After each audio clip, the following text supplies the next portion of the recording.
Hello, everyone, and welcome to New York Wine and Grape Foundation's New York State of Wine. So thank you all for taking the time out to be with us today.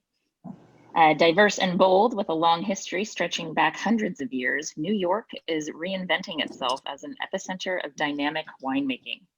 The state is home to the first winery in the United States, and the producers are drawing on that background to produce some of the most exciting wines in the country. In this third episode of the series, we bring our focus to the unique wine regions across New York State. Before we get started, some housekeeping reminders for everyone. During the webinar, note that there are two communication methods available to participants. We have a chat section and a Q&A section. The chat section is an informal way for you to communicate with other participants. So just be sure to select everyone, all panelists and attendees in the to field, as it can default to panelists only. And the Q&A section is where we'd like you to submit your questions to be answered during the webinar. So now for the panel, our host and moderator today is Essi Avellan, Finland's first master of wine. Essi is the author of several wine books, including Essi Avellan's Champagne, and she has also revised the third and fourth edition of Tom Stevenson's award-winning Christie's World Encyclopedia of Champagne and Sparkling Wine. She is a reputed wine judge. In addition to Fine magazines and the World of Fine Wine tasting panels, she is a jury member at the Champagne and Sparkling Wine World Championships. She has been knighted as Chevalier l'Ordre du Mérite Agricole by the Minister of Agriculture of France. And joining Essi are Morten Halgren of Ravines Wine Cellars. Morten is a native of Copenhagen, Denmark. He studied physics in Texas while representing his family's Provençal winery in the USA. And he abandoned his PhD program and returned to France, where he completed the French Enology Diploma Studies and completed an internship in Saint-Estèphe in the Médoc region. Morten and his wife Lisa then returned to the US, where he worked at wineries in Texas and North Carolina before arriving in the Finger Lakes to work as head winemaker at Dr. Franc's Vinifera Wine Cellars. Ravines started in 2002 with emphasis on producing dry, high-quality vinifera wines. Mark Snyder of Red Hook, a Brooklyn native, Mark majored in classical guitar. He graduated early, finding himself on tour with the Rolling Stones by age 19. His music travels brought him to some of the most notable vineyards in the world, inspiring his next career as a wine distributor of boutique wines. He began Angel's Share Wines in 2004. In 2004, he started Red Hook and became known for his portfolio of small domestic producers and a select number of historic European producers. So Mark opened the Red Hook Winery in 2008 alongside two winemaker friends to bring notoriety to the North Fork of Long Island and Finger Lake regions. Kelby Russell of Red Newt Cellars, a native of the Finger Lakes, Kelby was convinced he would never return home after graduating from Harvard with a focus on orchestra management. He started his career interning at Fox Run Vineyards on Seneca Lake in 2009, with annual winter jaunts in the Southern Hemisphere to work the vintage in Marlborough, Tasmania, and the Barossa Valley. Kelby became head winemaker at Red Newt Cellars in 2012 and has since helped build the winery's reputation for world-class powerful Rieslings and an experimental wine program, embracing spontaneous fermentations, lees contact, cold soaking, and basket pressing. Gabriella Macari of Macari Vineyards. Gabriella has worked with her family at Macari Vineyards since its inception in 1995. She currently manages education, distribution, marketing, and assists in the cellar and in the vineyard. Formerly an account manager at a boutique PR firm in Brooklyn, New York, Gabriella also consults for wineries and regions across the globe. She is a certified sommelier with the Court of Master Sommeliers, completed the wine executive program at the UC Davis Graduate School of Management, and holds the WSET Level 4 diploma in wine and spirits. She's also a Stage 2 Master of Wine candidate. So great panel here for you today, and Essi, I'll go ahead and turn it over to you. Thank you, Katie. Welcome, everyone. Welcome to this virtual tour of the different wine regions of New York State. On this third episode of the series, we're really going to look deep into each of the the AVAs of the area. My personal experience is a little bit more shallow. I must say that I'm lucky that I have been at least once to the region, but only to the Finger Lakes. And I was really amazed by the natural beauty of it. And of course, from studying all the wine books, one reads about the effect of the water. But it was really fascinating to see it all in practice and actually feel it. So I'm really curious to learn a little bit more about it, because on most of these AVAs, water actually plays a big role, but in a different way. So I propose we start from the oldest and the most historic, really the cradle of the state's wine production. So Hudson River Valley, where wine has been produced continuously for at least 300 years. So I think that even if our panelists today everyone represents really Finger Lakes or Long Island, I've asked each of them to talk a little bit about the other regions as well. So why don't you, Mark? You are also buying some grapes from Hudson River region. Why don't you tell us a little bit about the terroir of the oldest of the regions? Great. Well, thanks for having us, of course. I'm here today with Christopher Nicholson and Colin Malivras from the winery as well, who are much more astute on these matters than I am. But yeah, our model is a little different from the others on this panel, which is that we purchase grapes, we own no vineyards, and we work with growers throughout the state. And our main purpose is to promote the state as a whole and those growers individually. So we have worked with many vineyards throughout the state. Hudson is the interesting one. I guess I'm not really qualified to speak so much on the region, but we have purchased fruit from the region, and we've visited the region. It's a very small region from a grape growing perspective, and so the availability of grapes is not as abundant as Long Island or the Finger Lakes. But we have worked with Millbrook Vineyards, and we've purchased some interesting varietals and done some interesting wines from there. I know it's obviously we've done many tastings with the Brotherhood people and several other Hudson producers. It tends to be a much colder region, from what I understand, than the others, just because of less of a marine influence than even up in the Finger Lakes, which tends to be colder upstate. But from what I understand, there's a lot more examples of winter kill in Hudson than in Long Island or Finger Lakes. So I'm not quite sure why that is, but it seems to be a region that's volatile from a growing perspective. But yet they seem to be a bit of a bridge between Long Island and Finger Lakes in terms of style. I find that the wines are pretty middle of the road from a stylistic perspective. They get fair ripeness, which is surprising from that region, I guess, because of the contained heat of the summer and less of the cooling influence of the coast. But we've enjoyed working with them, and again, that's the region that we have the least experience with, and unfortunately, we don't have anyone on this call specifically from that region that could speak about. The area is really famous for the French-American varietals, especially Seyval Blanc. Why is that? Is that just because of the long history, or is it because of the climate? Does the vinifera do well there as well? I mean, from my perspective, it's just mostly from the history. I think that when this region started, they were not really focused on vinifera, and it just developed organically from that perspective of what was available and what just was the trend at that time. I know that there's an interesting debate about those varietals and what to do with them moving forward. I know that there are people that really want to drill into those unique varietals, and there are others that really want to kind of push that away and go more towards the vinifera, the more well-known varietals of the wine regions of the rest of the world.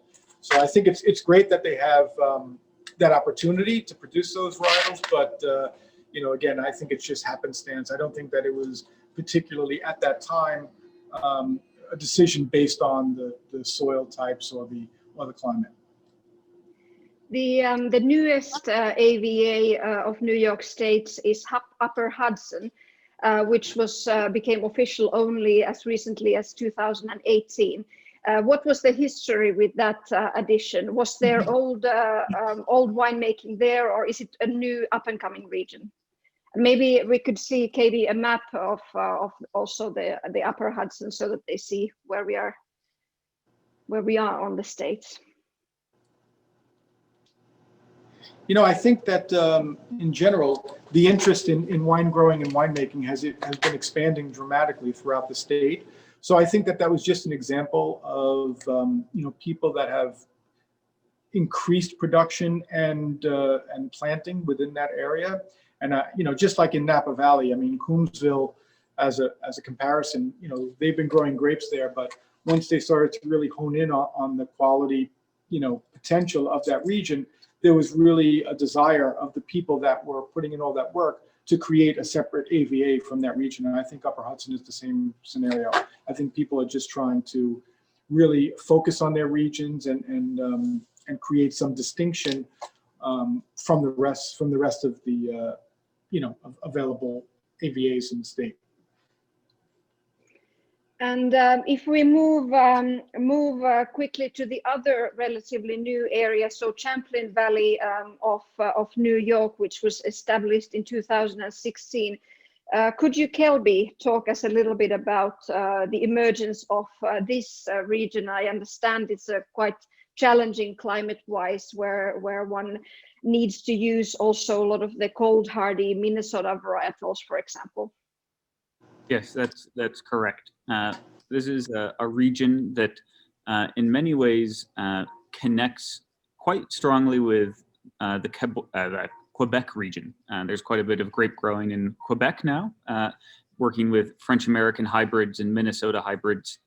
And there's a border there, but a lot of cultural and wine similarities exist, both in terms of cold hardy work with Marquette and grapes such as that. And if you go up that way, you're just as likely to find poutine as you are fries and gravy. So the food connection is strong as well.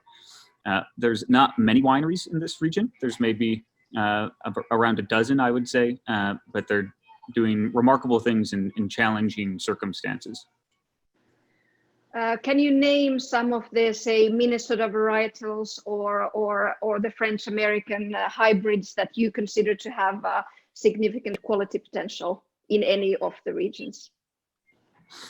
And the main one for Champlain would be Marquette. And Marquette is one that you'll see made as a red wine, but you'll also see it made quite successfully as a champagne method. It's a traditional method sparkling. Because it comes with such naturally high acidity, and working with it in that way ends up being very beneficial. Is it neutral in its aromatic? Does it suit to the traditional method also because of that, or what's the varietal character like? It's berry forward aromatically, but not in sometimes the hybrids can be a little precocious or a little forward in their aromatics. And Marquette is not quite, a little bit more restrained. Right. So from the home of the Minnesota varieties, I think we should go to the birthplace of the vinifera revolution. So the Finger Lakes, which is by far the most significant of the appellations in New York State, making about 90% of all wine made there. Kelby, I've understood that you are quite the terroirist, and you can tell us about the region, really about its famous lake effect in detail. Yes, this is, I think all winemakers are meteorologists as a side trade, because we spend so much time trying to contemplate the weather, and this works well in our home region here in the Finger Lakes, or my home region. I'll have Katie put up, I have a couple of slides that I love to show on Finger Lakes climate. A beautiful photo of the lake, the lakes that we describe, that Seneca Lake in front of, kind of down near where Red Newt is, Seneca being the largest of the lakes. And this is the image we like to show people. We don't often show people the next slide, which is also what the Finger Lakes climate is, which is can be quite difficult. But in winemaking on a knife's edge, I always love the term because it describes the risk and reward of the Finger Lakes. The How fact, cold can it get in the winter? How big a threat is winter frost? Let's see, I would say -25 is not necessarily uncommon. I think it's getting warmer. I think Morten would agree with me. The scary thing with climate change is the swings are getting greater. And that's perhaps the thing that alarms us the most going forward. Although I suppose makes us thankful for the lake at the same time. So if we go quickly to the next slide, we have what we call Lakes Effect, or what I call Lakes Effect. This is a lovely wintry map showing the Finger Lakes from as a satellite image, and you can see the lake effect in terms of the highlands between the lakes that have snow on them, and then as you get within the narrow ribbon of land around each lake, the warmth of the water keeping things cool. Lakes Effect, the apostrophe is in the correct place. If we go to the next slide, in the US, we think of lake effect around here as meaning snow, because we call these bands of snow that come off the Great Lakes around us lake effect snow bands. Go to the next slide. And this is a fun, again, to me being a weather nerd, this is radar shots from fancy apps on my phone. Seneca Lake is the middle lake in the image on the left. And you can see if we get a strong enough north wind, we actually will get a snow band about 1 mile wide that comes off Seneca Lake itself. Now, although more common are these big snow bands that come off Lake Ontario or Lake Erie. So this is the first lake effect that people in the US would think of for sure. Is always being snowed in and always having to work or no. More important is the tide. And that is the moderating influence of the lakes in this region. This is from one of those very bad winters. This was March 2015, one of the coldest winters we've seen. This is a satellite photo of all of the Great Lakes, if you can make them out. Most of them completely frozen over, which is astonishing. Everything covered in white. Lake Ontario, the following week, would actually mostly be frozen over. And in this huge expanse, you see these two dark scars in the landscape in what would be upstate New York, which are Seneca and Cayuga Lake. Both of them making it through the winter without freezing. Seneca Lake and Cayuga Lake both are very narrow. They're only maybe 3 to 5 kilometers across, but Seneca Lake gets to 180 or 190 meters deep. And the last time it froze over was in 1911. So the way to think of it is almost that the Finger Lakes, we think of the Finger Lakes as existing because of the Finger Lakes, which is true. But by and large, we also exist because we're the recipients of all the accumulated heat energy of all the Great Lakes before us. All of those Great Lakes have to freeze first before Seneca Lake or Cayuga Lake would freeze over. And even in the coldest winter we can imagine, we're lucky that that doesn't actually end up happening. So that's kind of the quick primer. Yes, I always forget I have this one. Here's just a fun east to west cross section of the Finger Lakes. I'm sure Morten uses this slide often as well, showing the different elevations of the lakes, the key wine lakes from west to east, and then their specific depths. And you can see Seneca Lake actually dips below sea level, as does Cayuga Lake at its very bottom. So these huge heat sinks are really what allows the region to exist. And would you have vineyards on both of the banks of the lakes, or just on one side normally? You get it on both sides. What ends up being more important is the slope, the degree of the slope. On the further north you are in the Finger Lakes, generally speaking, the less slope you have, and it's a little bit worse for air drainage. With the exception of near Geneva, actually where Morten has a great vineyard site. On the west side of the lake, there's a slope. On the east side of the lake, it's much I mean, there are a couple wineries there, but they tend to get frosted out because they don't. It's a little bit flatter. And then the further south you get, where a lot of our vineyards tend to be, you have these very steep slopes. So people used to say it looks like the Mosel. I feel like we look more like the Danube in terms of just how big and broad the body of water is. The Mosel, I think, isn't quite the right parallel sometimes. We always like to simplify things to understand a little better. Can you describe in a very simple way the differences? Is there like stylistic differences, say if you make Riesling on the Cayuga Lake or Seneca or Keuka? Can you describe any differences, or what would be the main differentiating factors between the main lakes? I'll give my opinion, and I'll let Morten jump in as well. I tend to think that there isn't an overall difference between the lakes necessarily. I think the other thing that is great in the Finger Lakes, the glaciers, as they did. Frozen. Sorry. The glaciers, as they departed, carved out many different soil types as they left. And I tend to find that if we have a sandy site on Seneca Lake, it will have more in common with a sandy site on Keuka Lake than it would on a clay site on Seneca Lake. Morten, what would I would add that I don't find any specific characteristics of Seneca Lake versus Cayuga Lake or Keuka Lake, nor do I find systematic differences between the east side and the west side of the lakes. The one difference you can draw is that to the north, up towards Lake Ontario, where we are in Geneva, we're part of that wide band of limestone soil that stretches over to Niagara Falls and into the Canadian wine region, whereas to the south, you have the dominant acidic shale-stone soils. Yeah, in many ways, it almost feels like, for better or worse, the Finger Lakes soil types look like Alsace. It's just, there's some trends, but it's such a hodgepodge and patchwork, it can be complicated to wrap your mind around. But it makes it fun as a winemaker. So.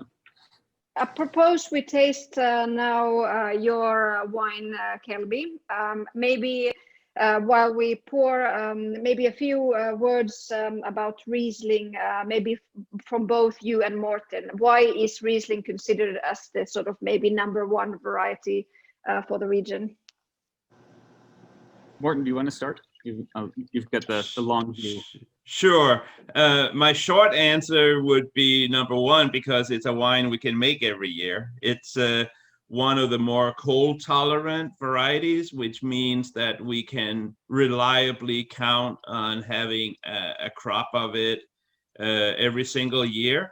More importantly, I think that it has that wonderful diversity that you expect from this variety, allowing people to make many different versions of Riesling. I mean, spanning the whole range from the bone dry Rieslings like Kelby is showing and like Ravines has specialized in, through the semi-dries that dominated the scene for a long time, and into the sparkling and the dessert wines.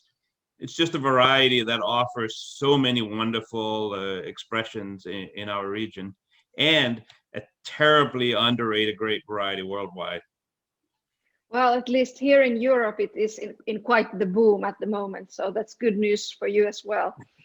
It's fascinating to taste this. You know, before we were chatting, and Kelby said how he feels that New York State is actually more old world than new world, be it in style and also when it comes to the history a little bit.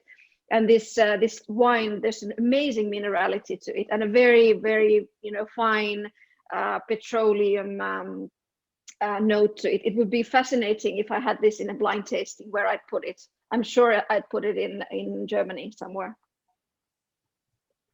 Yeah, I think Riesling, the New World part of the Finger Lakes is that you get to plant anything anywhere and see if it works, and a lot of it doesn't work. but Riesling works remarkably well. And I think as a winemaker, we love it because it's so terroir expressive. It so clearly speaks to the site that it comes from. And in a region like the Finger Lakes, where you have such a diversity of sites depending on the slope and the exposition and the soil, I think it's the curse of Riesling winemakers to bottle more versions of the wine than they probably should commercially, and just have a bunch of different Rieslings at once.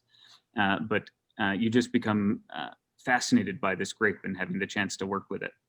And that's something. Yeah, that's something that I've noted even when studying all of your websites, that you really do produce a huge scope of different styles, and considering the volume you're actually making, it's fascinating. Why don't we taste next Morten's wine? So a cherries. So that this would be a Pinot Noir Blau Frankish from the Finger Lakes. Morten, why don't you talk us through your choice of these varieties, and how do you see that they fit in the Finger Lakes? Sure. So we farm about 125 acres of our own vineyard scattered across the Finger Lakes in 4 different regions. And the reds make up about 35% of our production, which is not insignificant percentage. And not shying away from challenges, Pinot Noir is one of our major varieties. We farm about 25 acres of Pinot Noir. And like Pinot Noir producers pretty much anywhere around the world, you want to have some options. And we use Pinot Noir for sparkling wine. We use it for our dry rosé wine. Of course, we make a red varietal Pinot Noir. And then in 2006, we introduced this blend of a Pinot Noir and Blau Frankish, and we gave it the name Cerise strictly because in putting the blends together, to me, the dominant fruit characteristic in there was cherry, and the American government let that one pass as they didn't recognize it as being a fruit wine made from cherries. So that name has stayed with the wine ever since 2006 when we first made it. I found Blau Frankish to be one of the few grape varieties that blends nicely with Pinot Noir. I mean, outside of sparkling wine, there really aren't that many. And our intention was to make a lighter, earlier drinking, almost Beaujolais weight red wine. And that's kind of how this Cerise came about. Very apt on the Beaujolais Nouveau day as we have today. Yeah, clearly it's really super light and very juicy. Clearly a cool climate wine. Do these wines also have the aging capacity of the sort of cool climate wines of Europe? I'm not saying this particular wine, but your wines in general. What do you feel, your reds and whites? I'm glad you asked that question, because over the years, I've hauled about 9,000 bottles of wine down to my cellar at our house in Penn Yan. And we drink and share bottles of our Riesling, Chardonnay, Pinot, Cabernet-based wines all the way back to 2002. So the short answer is yes. These wines, when made in a traditional way, have pretty astounding aging potential. Right. Yeah. Yeah. Certainly true for, I mean, with Red Newt, our current release dry Riesling being 2016 and still showing young. And then I didn't think of this, but last night I opened a 2004 Merlot from a producer called Fox Run on Seneca Lake. And it was just astonishingly beautiful and youthful, very, very approachable. So I think, as Morten said, when made well, these wines can age spectacularly. Yeah, I mean, just last week, or not last week, but early on this year, we sent out little samples of 2005 Chardonnay, 2009 Pinot Noir, and 2008 Cabernet-based wines out to our wine club. Yes, these wines definitely age nicely, which is kind of a rarity on the American wine scene, I would say. Your region, as it is on a sort of a knife's edge, you must battle with vintage differences. Could you, Gabriella, comment a little bit on the vintage differences overall in the state of New York, not just Long Island, if you are? Sure, of course. Hello, and hello from Long Island. There's massive vintage variation across the state, and I think, for years it's what's made our lives incredibly challenging, financially primarily, but I think in hindsight, it's what makes wine growing in New York so exciting. So for example, in 2018, we had so much rain, we really just decided to sell all of our reds, and we're not even producing a red wine. 2019, a year later, everything sort of recuperated, and 2020, despite the year that we were all just talking about offline, has been incredible. So there's tremendous vintage variation, and I think it's what makes it exciting here for sure. Long Island and in the Finger Lakes. And how do you see usually in these sort of climates, sparkling wines do very well. I know that there has been quite a big tradition for sparkling wines since the early days of winemaking in the area, but sort of never has it commercially taken off, at least outside the region. Can you tell what's the situation at the moment? The demand globally, I think, is up 40% for sparkling. We cannot keep our sparkling wines in stock. We have a sparkling Cabernet Franc, which we make sort of in a fun style with a crown cap, and it flies. And the traditional champagne style wines that we're seeing on the island are really just absolutely blowing up.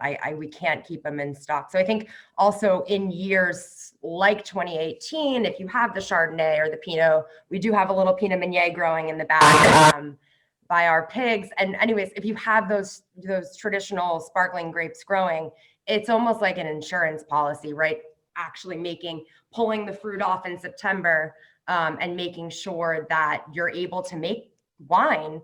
So I do this sort of side peace sign. If we can show the map, that'd be great. But Long Island, we're here, we're sticking out, and we're actually in the hurricane path. So we really never know what's going to happen in October, November, if we let the fruit hang into November, but typically October is like when we're really nervous.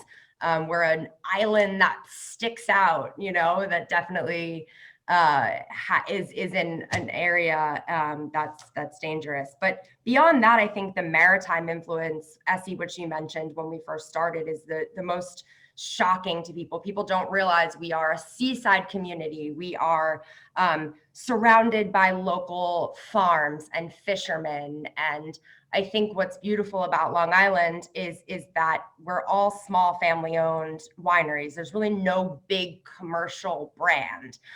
There's no big sort of massive winery. We're all sort of like in this together. And I think when you see these photos, you don't realize that. If you go back to the slide there, the photo on the bottom right is actually off my iPhone at the edge of the vineyard. It's one of the most spectacular places, and the vines are 200 feet away. So I think what people don't realize is that we are, making it happen here in this bucolic kind of beautiful setting, and trying to keep agriculture alive. Yeah, it's actually fascinating if you think how close New York is, that the wines are not even more popular there. But I've understood that now with the improved quality, there's also some excitement for the wines locally.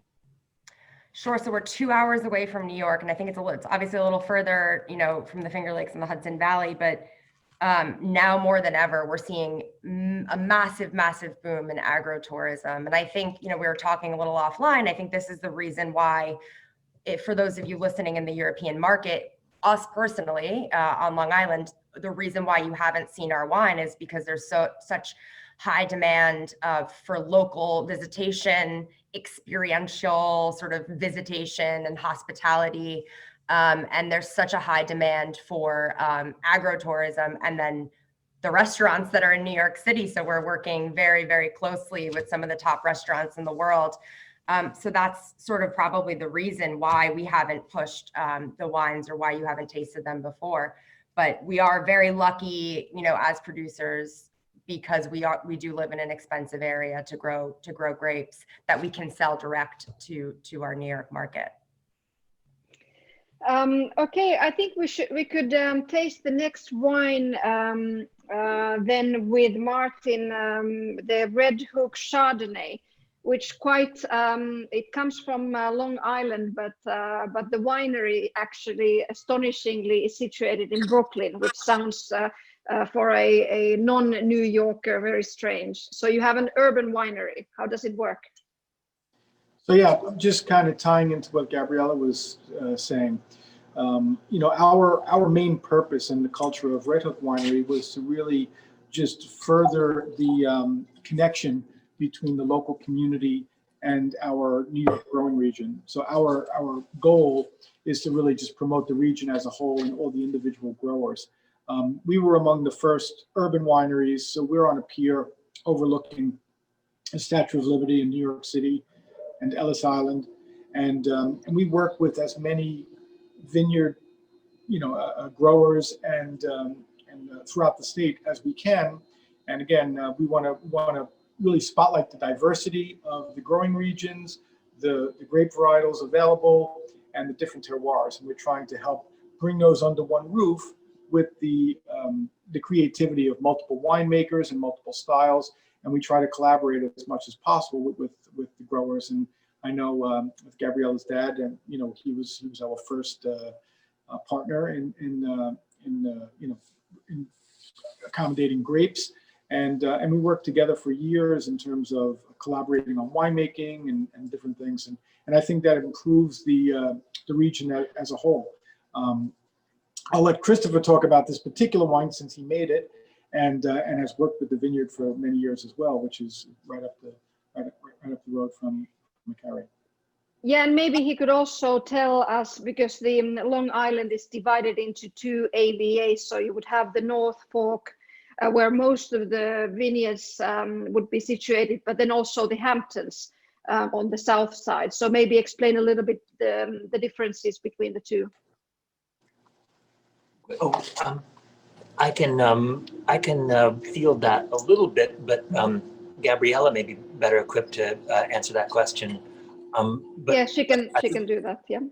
Yeah, I think since our focus in terms of the vineyards we have the privilege of buying fruits from, including Gabriella's family's property, it might be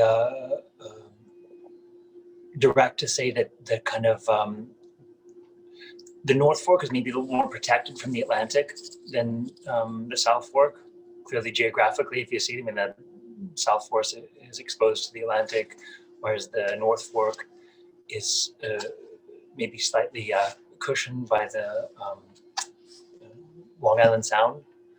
But I feel like I wouldn't want to say too much about the character of fruit from the South Fork, because I haven't had the privilege of working with that fruit nearly as much as I have with the North Fork.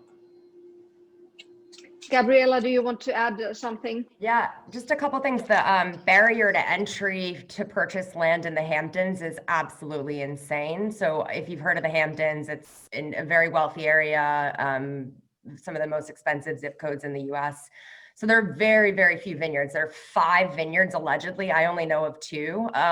And the fruit that comes from the Hamptons typically is blended with North Fork fruit. So if you're a winemaker in the Hamptons, you are most likely buying and purchasing fruit, or you have a farm up here in the North Fork. So the 2 AVAs don't make much sense in that perspective. So I would sort of connect them together. There probably are a couple 100% South Fork, Hamptons AVA wines, but basically, ultimately, a lot of them are being blended. But again, the North Fork is more rural. There's more farmland. It is absolutely, the real estate is getting crazy here as well, and the barrier to entry as well up here is high. But I would say, from a tasting standpoint, there's really not much you can compare. So ultimately the Long Island as one is typically thought of. I know a lot of people like in WSET, they like divide the AVAs and they try to describe the differences between the two. And there aren't many wines that can show those differences. So I would say ultimately balance. Balance is what we really love talking about. And you can really pick that up in some of the wines. There's a really high natural malic acid that we get here. And that's something that's, I think, really helps the wine age and sticks out, in terms of other regions and areas in the US specifically. As it's such a new region, and I've understood that there are not much sort of non-French varietals, so not much hybrids planted in the area. What do you consider, both you and Mark, do you consider to be the sort of most promising varieties for Long Island? I'm sure we would agree on Cabernet Franc. Obviously that's, I think throughout the state, that's been a real success, even in the Finger Lakes. But I think that it's a unifier for sure, and it certainly is the entry into the conversation for New York wines from a red varietal perspective. Yeah, we can actually right now we can taste Gabriella's wine, so the Macari Cabernet Franc. So how does Cabernet Franc isn't such a well-known variety normally in the United States or even in Europe. How is it perceived? I think when we first started, started in 1997. My grandfather had the farm in the 60s and we planted in 95, and we were told to plant Bordeaux grapes, right? Because the Gulf Stream that keeps Bordeaux warm also keeps Long Island warm, and the soils are similar and they're two bodies of water. So we were told to plant grapes that, were planted in Bordeaux, and we did. And then everyone was blending everything. And my father really started tasting the Cabernet Franc on its own and fell in love with it. So in 1997, we made one of the first 100% Cabernet Francs from the region. And essentially, we were made fun of. Basically, people thought we were crazy. My dad has a story where he got a phone call from someone saying, "You're insane, Cabernet Franc is a blending grape," right? And he was like, "Well, have you heard of Chinon?" But basically, this grape is something that we really feel is interesting, not because of its subtle, delicate, beautiful red fruit, but there's a savory edge that just is a natural characteristic of the grape that brings complexity and layers of flavor and just really interesting, I guess, just a complex aging potential too. So it doesn't just sort of like fade out and become desiccated dried fruit. The wine continues in its development with a savory edge that just is really lovely. And if you're tasting this wine, if you have it in your glass right now, the 2017 was a very cool year. So it's a little atypical for us, and you'll see it's a very light body. We do not use new oak. We did in the past, and I think that's something that you should look forward to. Like, a lot of winemakers are stepping back in New York from using 100% or 80%. This is all neutral 2-3-year-old barrels. So I think that that's, something you should definitely be excited about. And 17 is our current release. Yeah, I love the lightness of this. The tannins are very, very fine, and there is no edge of greenness to it. And it's not too leafy as many times the Cabernet Francs can be. So it's missing that element that sometimes can be a little challenging in a Cabernet Franc. Mm-hmm. It's very, very nice, nice wine. Great. Any other potential varieties for you? What do you consider outside, sparkling wine and Cabernet Franc in the Long Island? How about the whites? Is it Chardonnay? Or which ones? Mark has a Chard, and then I would say, for us, Sauvignon Blanc, we love Sauvignon Blanc, and I think that grape is so interesting when it ages, and we're experimenting with Sauvignon Blanc in concrete fermentation eggs and sitting on the lees and skin contact. Mark's been doing skin contact for years. I think that let's push that grape forward because there's so much local produce, and the Sauv Blanc really, really pairs well. And then for me, Chardonnay is a very, you know, it's made everywhere, but it's a difficult grape. And I think we can keep pushing that forward and, you know, making something really interesting with Chard. But the other grape we didn't talk about was Merlot. And that was known for years as being one of the top grapes. The future of Long Island was Merlot for a long time. And I think sort of we personally got really bored with it and we were going to stop making it and keep just blending it. And recently we just keep opening old bottles and kind of falling back in love with Merlot. My mom brought me a 2008 recently, and people are always like sending me wines blind. And I was like, oh, thanks, Mom. This is Saint-Emilion, right? And, you know, and she's like, no, it's our Merlot. So it's really exciting to taste older wines from New York. And I think Merlot, you know, we can't overlook it. Is there even one wine bar in New York which would actually sell old or mature vintages of New York State wines? Mark, do you know anyone? You would probably have a better handle on that. Yeah, well, certainly Colin Olivris, who used to, you know, have the tasting room, was really, I mean, he was the first guy I met that was 100% dedicated to, you know, American wines and really pushed New York wines. But even if you go to like places like Henry's End and the, you know, the wine bar on the corner of Henry's End, it's, you know, there's really a movement towards trying to, you know, promote what we're doing. And that's really exciting. I think that the region as a whole is making better and better wines every year. And I think the, you know, the more globalization of the entire wine world is making it possible for, you know, other people to be exposed to these wines, you know, which is like the point of this whole call. Is to be able to, you know, share these interesting wines with the rest of the world as well. So I think that it's a movement that's constantly growing, and I think it's really, you know, only begun to see its peak. I think in the future it's going to be a trend that'll continue. Great. We still have 2 regions to cover, so we still should look into the Niagara Escarpment, which I've understood is a really trendy, up-and-coming region with quite exciting development at the moment. We, of course, know the wines from the other side of the border, from the Niagara Peninsula, much better than we do know the Niagara Escarpment, but I think the conditions are rather similar. Or how do you find it, Kelby? Yeah, the conditions are remarkably similar. I think the only dividing line is the border, which is a stark dividing line. But the climatic conditions, the limestone subsoil that Morten was referring in the north of the Finger Lakes, that cuts across there beautifully. You have much more direct influence from Lake Ontario. I think it's a region of great excitement, but not many wineries as of yet. But the wines I've had that have come from there, especially Pinot Noir, have been really exciting. It feels like a different world than the Finger Lakes, even though it's only an hour drive away. And then we still have one more region to cover, which is maybe the oddest one of them all, because it's a huge producer of grapes, but not such a big producer of wine. So the Lake Erie, which is almost 90% planted with the native Concord variety, making mainly juices. So what can you tell us about that, Kelby? Yeah, it's a fascinating region to drive through because there are just thousands of acres of grapevines, but very little of it is going to wine.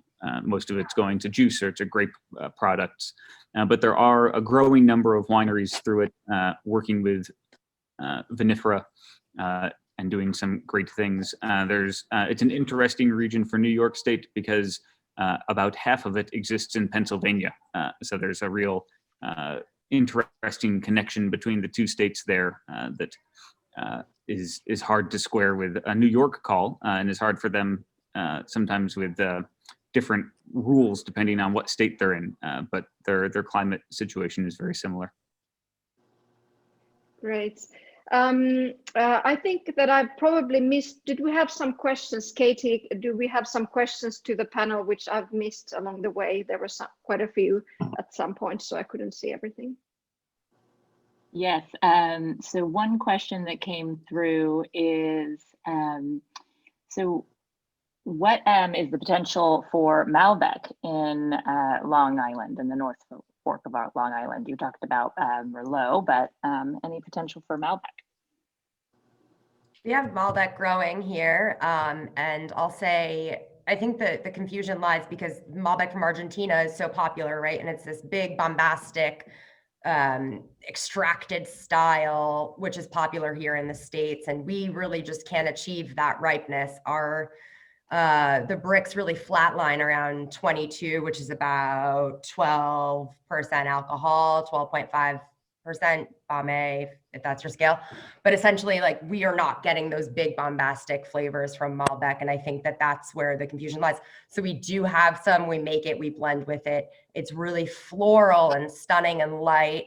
But it's a difficult grape. There's a lot of shatter in the vineyard. It's not easy to grow. It kind of just, we do work with a lot of rosé. We add the Malbec, but I think for us, the future really lies on grapes that we can rely to ripen a little bit more. Did we have any other questions? Or We was did, that it? yes. Yep. This one here. So given the proximity to the Atlantic, is organic viticulture possible? And what is the agenda for sustainability in the future? Who wants to take that? I think that's you, Gabriella. I'm happy to pop back in. We have severe mildew pressure. So there's downy mildew, powdery mildew. There are just things that you can't imagine here happening. So we've tried over and over. My father has been pioneering biodynamic farming for years. We are not certified, but we have a herd of cows. I think there was a slide there. We have horses and goats, and we use their manure and we compost. So we do not add any herbicide. And we just have not gone for that organic certification because we farm 180 acres. So I think people are paying more attention to what they're doing in the vineyard. I think the possibility for a small farm to be 100% organic, it is possible on Long Island, but it has to be small. And, you know, I think people have to be very vigilant.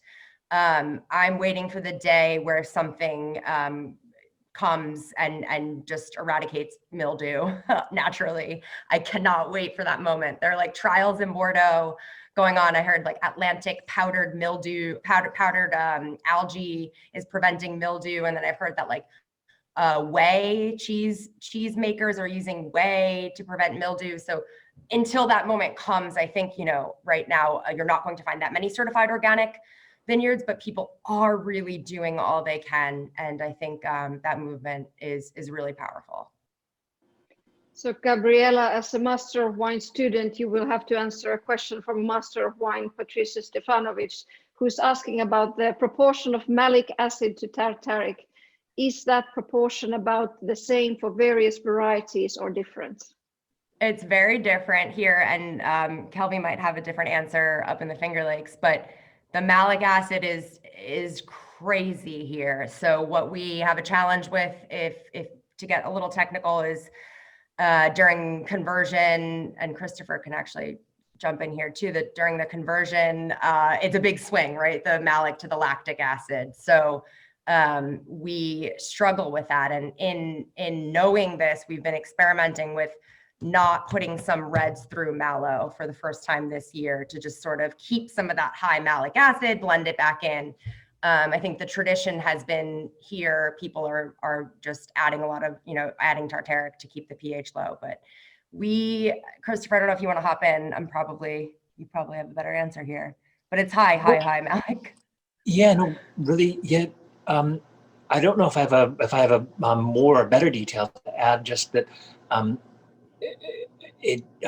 we have been pretty casual about allowing our wines to go through malic, for worse and for better. I guess, you know, I feel like we still kind of think of ourselves as, you know, new to the region, even though this is our 13th vintage or whatever.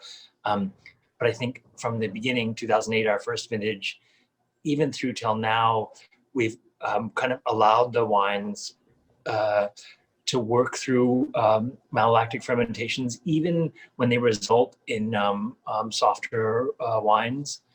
And I guess probably in part due to your and your family's excellent farming and some of your colleagues, we found that those wines still have a great deal of pleasure, even if they are softer. So I feel like I'm not giving you a very great answer, but I'm telling you what our experience has been. We've kind of allowed them to go each year. But not deliberately. Yeah, but not deliberately, I guess, yeah. I would add a slightly different approach. I mean, I find that from a stability point of view as a winemaker, you certainly do want your red wines to go through malolactic fermentation. It's nice to have a stable wine so you don't have to push filtration as much as you would have to do otherwise. And what I find it really does is that it tests your patience, keeping your red wines without SO2 addition, sometimes until April, which is when you sometimes finish up these malolactic fermentations. But I think that's just yet another price to pay in a cool climate. Great. I think Patricia has another question. I think it's to Gabrielle. Do you think you might make a Pecharmant style Malbec? What If style anybody Malbec? else has Pecharmant style Malbec. I don't know what that is. Maybe Patricia can answer what she's after. To the chat box or the question box. But in the meanwhile, there's a question about would you chill the Cabernet Franc before drinking? Oh, I love chilling red wines. Yeah, definitely in the summer for sure. And some of our guests are asking for it, so of course. But I think cellar temp is great. I would stick to cellar temp here. Right. Yes, so Patricia said she meant the Bergerac just east of Bordeaux. That's fine. Yeah, so that's what we were going for when we were making the Malbec, and we sell some to our wine club. But I really think that the sort of like the consumer brain is so focused on Argentina that it's difficult to sell Malbec here, and it really does. It makes a beautiful rosé. So this year, the year before, we've been working with rosé Malbec, dominated rosé, and yeah. My mom's from Argentina, so she would like to focus on Malbec, but I think basically we want to. I think a little bit more muscle and a little bit more reliability in Cab Franc and Merlot. Right. I think we have no more open questions. I'd really like to thank the panel. I think it was an intriguing discussion and really sort of which made me very interested in the wines of New York State, because obviously in the trends of what we have, especially in Europe, the cool climate is really hot, and what's also hot is the sort of authenticity of the wine, and that's definitely what you have going on there, plus the sort of small boutique size, which is also fascinating from a wine lover's point of view. So I think that you also only need to work your price levels a little bit to bring the wines to Europe, where we really hunt for value for money more than anything. But I think there's really a wealth of great wines to discover. Hopefully we can travel soon and come and see you. Thank you everyone, and thank you for listening. Thank you. Great. Thank you, Essi. Thank you to our panel, and thank you to all our attendees. A recording of today's webinar will be published to the New York Wine and Grape Foundation YouTube channel in the next couple of days, and all of you will receive an email with that link. And we hope that you please join us next month as we continue this series with an episode focused on grape varieties of New York State with our host, Jamie Good, London-based wine writer, lecturer, and judge. So that conversation will take place on Wednesday, December 16th. So thank you all again, wishing you a safe and enjoyable week.